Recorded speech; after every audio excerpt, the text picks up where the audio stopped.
Hello प्यारे बच्चों, आज हम बताने वाले हैं आपको कि रसायन विज्ञान कक्षा 12 का पेपर कैसा आता है। तो ये सन 2019 का सेट फर्स्ट है। ये सन 2019 में आया हुआ पेपर है। तो देखते हैं इसमें किस प्रकार के प्रश्न आए हैं रसायन विज्ञान में। ठीक है, तो देखो अपना जो पेपर होता है ये 70 अंक का होता है और 30 अंक तो प्रैक्टिकल के दिए ही जाते हैं। समय 3 घंटा 15 मिनट का रहता है। 15 मिनट पेपर पढ़ने के लिए होते हैं। ठीक है, तो ये जो पॉइंट दिए हुए होते हैं निर्देश, इसको भी ध्यान से पढ़ लिया करें, क्योंकि इसके आधार पे हमें प्रश्न सॉल्व करना होता है। सभी प्रश्न अनिवार्य हैं, प्रत्येक प्रश्न के निर्धारित तक उसके समक्ष लिखे हुए हैं। मतलब जो प्रत्येक क्वेश्चन है वो जरूर करना है आपको सॉल्व, और उसके सामने उसके अंक लिख दिए गए हैं, ये बताया गया है इसमें।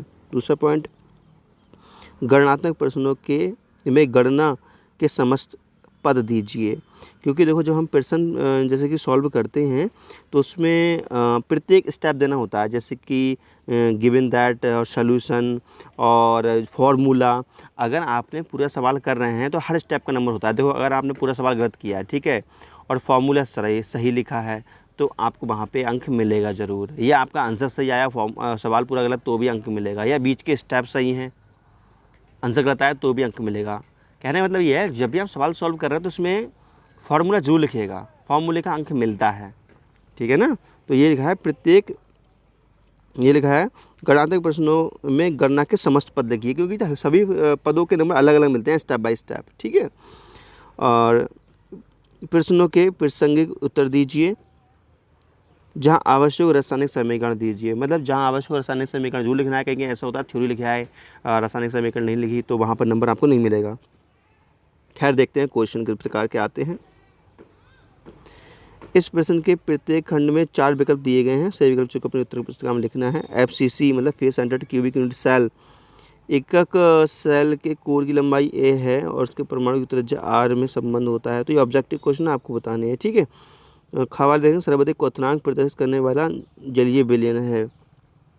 तो क्वथनांक प्रदर्शित करने वाला, तो मैं आपको बताऊं ये अनुसंख्यक गुणधर्म वाला है, जिसमें आयंस की संख्या ज़्यादा होगी, वही वाला उत्तर सही होगा। तो ग्लूकोज भी नहीं होगा यहाँ पर, है ना, यूरिया भी नहीं होगा।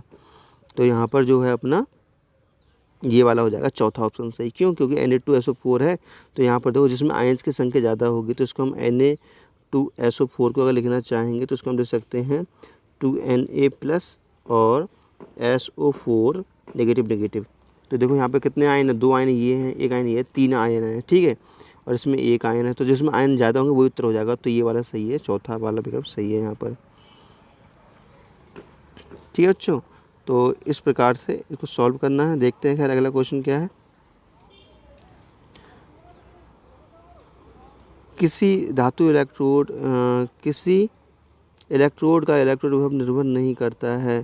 धातु की प्रकृति एवं इसके आयनों पर, विलयन में उपस्थित आयनों की सांद्रता पर, ताप पर। ठीक है, तो सॉल्व करेंगे। इनके ऑब्जेक्टिव क्वेश्चन बहुत सरल है ये। तो मेरा उद्देश्य है, देखो पेपर दिखाने का मेरा उद्देश्य ये है कि पेपर किस टाइप का आता है। तो ध्यान दीजिए, देखो यहाँ पे ऑब्जेक्टिव कितने अंक के आते हैं। तो सब छोटे छोटे प्रश्न आते हैं ज़्यादातर, जब से NCERT लागू हुई ना, छोटे छोटे प्रश्न आने स्टार्ट हो गए हैं। तो देखेंगे यहाँ पर जैसे कि पहला प्रश्न देखो 1 अंक का है, दूसरा भी 1 अंक का है, तीसरा, मतलब एक एक अंक के जो प्रश्न आए हैं वो देखो कितने आए हैं। देखो काउंट करो ज़रा, 1 2 3 4 5 6 अंकों के ऑब्जेक्टिव आते हैं बेटा। ठीक है, तो देखते हैं अगला क्वेश्चन। 6 अंकों के ऑब्जेक्टिव आते हैं यहाँ पर। दूसरा क्वेश्चन देखिए, सोडियम धातु, देखो बेटा दूसरा क्वेश्चन, सोडियम धातु घनाकार जालक के रूप में क्रिस्टलीकृत होता है तथा एक सेल के कोर की लंबाई 430 pm है। एक सेल में परमाणुओं की संख्या की गणना कीजिए। सोडियम का घनत्व इतना दे रखा है। ठीक है, तो ये बहुत सरल सवाल है, मैंने ये कराए हैं आप लोगों के लिए, आप देख सकते हैं प्ले लिस्ट में जा करके। एक पदार्थ के 45 ग्राम प्रति लीटर घोल में 20 सेंटीग्रेड ताप पर प्रसारण दाब 3.2 वायुमंडल है। शिल स्थिरांक के मान की गणना कीजिए। पदार्थ का अणुभार दे रखा है 342। तो विलयन वाले चैप्टर से है ये, देख लेना आप। ठीक है, ये नहीं करना हो तो इसका देखते हैं अगला। देखो बेटा, अगला है इसका प्रबल तथा दुर्बल विद्युत अपघट्यों को उदाहरण द्वारा समझाइए। प्रबल विद्युत अपघट्य और दुर्बल विद्युत अपघट्यों को उदाहरण द्वारा बताना है आप लोगों को, ठीक है। और ये देखो सेल वाला क्वेश्चन दिया हुआ है, ये हमें फाइंड आउट करना है, तो EC माइनस E करके यहाँ निकाल देंगे, सॉल्व कर देंगे।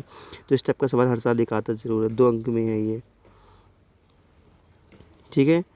फिर है निम्नलिखित गुणों के आधार पर द्रवरोधी और द्रवराही में अंतर स्पष्ट कीजिए। तो ये इंपॉर्टेंट क्वेश्चन है, इससे ऐसे क्वेश्चन हर साल आते हैं। अब तीसरा देखते हैं। अब देखो 2-2 अंक के स्टार्ट हो गए, अभी कितने अंक चल रहे थे, 2-2 अंक के चल रहे थे, फिर से 2-2 अंक के स्टार्ट हो गए। तो मैंने कहा छोटे छोटे प्रश्न आते हैं, अब वो जवान नहीं रहे, 10 अंक के आएंगे।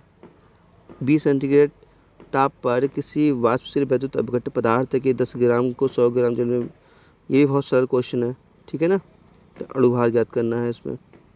देखो 20 सेंटीग्रेड ताप पर किसी अवाष्पशील विद्युत अपघट्य पदार्थ के 10 ग्राम को 100 ग्राम जल में विलय करने पर वाष्प दाब इतना हो जाता है, से घटकर इतना रह जाता है, तो विलय का उभार ज्ञात कीजिए, ठीक है। और देखेंगे जरा, किसी विद्युत अपघट्य की चालकता या मुलर चालकता को परिभाषित कीजिए। तो ये इंपॉर्टेंट है, खा ये वाला इंपॉर्टेंट है, ऐसे क्वेश्चन हर साल आता है ये। सांद्रता परिवर्तन करने वाले प्रभाव के बारे में बताना है। भौतिक अधिशोषण और अवशोषण, ये भी सही है। लेंथेनाइट संकुचन, अब लेंथेनाइट बेटा इस बार निकल गया है अपने 12वीं के सिलेबस से, ठीक है। फिलहाल ये इंपॉर्टेंट है, ये हर साल आता है। एनलीन से वेंजीन, अब आ गए ये डाइएज़ोनियम में आ गया, सेकंड केमिस्ट्री का क्वेश्चन है ये वाला, ठीक है। योग बहुलकीकरण क्या है, मोस्ट इंपॉर्टेंट है ये, सेकंड केमिस्ट्री का है। संश्लेषक अपमार्जक, ये भी इंपॉर्टेंट है, सेकंड केमिस्ट्री का है। प्रथम कोटि अभिक्रिया के लिए वेग स्थिरांक कितना दे रखा है, बहुत सरल सवाल है ये। ये फर्स्ट केमिस्ट्री में ही है आपका, ठीक है। ये शायद चौथा चैप्टर है ये कोटि वाला। एल्यूमिना के शोधन, ये तो है नहीं, एल्यूमिना का शोधन वगैरह ये निकल गया है अपने सिलेबस से इस बार, ठीक है। 2021-22 में निकल गया है ये। अब निम्नलिखित के IUPAC के नाम लिखिए, तो उसके हम IUPAC नाम लिखने हैं इसके, तो बहुत ही सरल हैं ये, ठीक है। तो बताएंगे आपके लिए जब सेशन जो चैप्टर है कोऑर्डिनेशन कंपाउंड ऑफ सेशन जी वाला, वहाँ पे है ये, ठीक है। इंपॉर्टेंट है, हर साल आता है ऐसा। निम्नलिखित को परिभाषित कीजिए। संकर आयन, ये भी देखो इस चैप्टर से संबंधित है ना, कोऑर्डिनेशन कंपाउंड से। देखो 2 नंबर, ये कितने नंबर का आ गया, 2 4 नंबर का एक ही चैप्टर से दिया हुआ है। इलेक्ट्रॉनिक्स नहीं अभिक्रिया, ठीक है। प्राथमिक एल्कोहल, ये देख लेना क्वेश्चन, ये सरल क्वेश्चन है ये। 7 क्वेश्चन आते हैं टोटल, देखो 7वां क्वेश्चन देखो, HNO3H2SO4 के निर्माण विधि का सचित्र वर्णन कीजिए, है ना। और इसमें है ग्लूकोज, ये बहुत सारी मोस्ट इम्पोर्टेंट, हम हर साल कराते हैं, पेपर में आता है ये। प्रोटीन क्या है, इसके मुख्य स्रोत एवं मानव के लिए इसकी उपयोगिता, प्रोटीन के बहुत सरल क्वेश्चन दिए हुए हैं लास्ट में। ये सेकंड केमिस्ट्री, देखो सेकंड केमिस्ट्री लोग कठिन मानते हैं, लेकिन सबसे ज़्यादा सेकंड केमिस्ट्री ही सरल होती है, क्योंकि इसी में सबसे ज़्यादा फंसता है, मोस्ट इंपॉर्टेंट। फर्स्ट केमिस्ट्री में कितना ही पढ़ लो, लेकिन ये पता नहीं लगता बच्चों को कहाँ से आता है कहाँ से नहीं। सेकंड केमिस्ट्री में सिलेक्टेड आता है बिल्कुल पेपर में। तो प्यारे बच्चों, कैसी लगी वीडियो जरूर बताना कमेंट्स करके, ठीक है। अच्छी वीडियो लगी तो लाइक कर दो फटाफट, ओके, बाय बाय।